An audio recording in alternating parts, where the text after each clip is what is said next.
O'zenergiya inspeksiya Buxoro viloyati hududiy boshqarmasi tomonidan doimiy ravishda iste'molchilar o'rtasida qonuniy iste'mol madaniyatini oshirish maqsadida targ'ibot ishlari olib borilmoqda. Shu bilan birga energiya resurslariga noqonuniy ulangan iste'molchilar ham aniqlanyapti.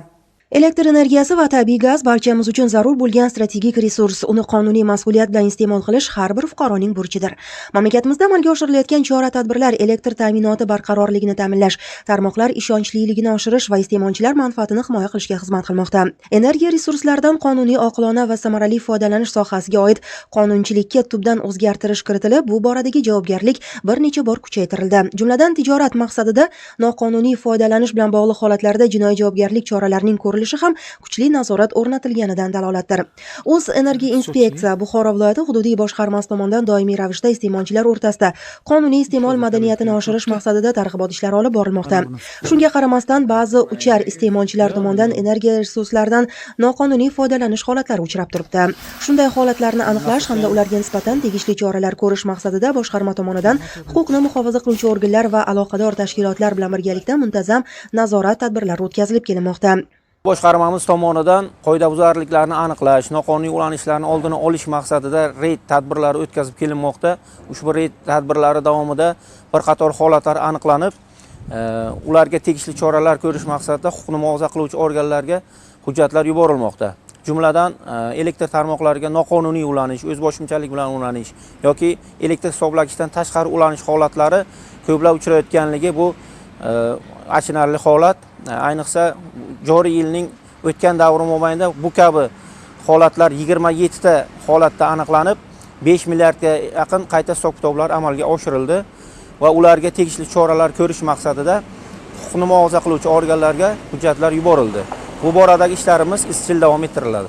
Joriy yilning o'zida viloyat bo'ylab noqonuniy foydalanish bilan bog'liq 187 holat aniqlanib, yetkazilgan zarar 58 milliard so'mga qayta hisob-kitob qilindi. Jumladan, elektr energiyasidan foydalanish bo'yicha 108 ta holatda 25 milliard so'mlik va tabiiy gaz iste'moliga aloqador 79 ta holatda 33 milliard so'mlik energiya resurslaridan qoidabuzarlik bilan foydalanish holatlari aniqlangan. Bu esa o'z navbatda 10 million 770 ming kilovatt-soat elektr energiyasi hamda 13 million 244 ming metr kub tabiiy gazga bo'lib, ushbu miqdordagi energiya resurslari bilan 50 mingdan ortiq xonadonni energiya bilan ta'minlash mumkin.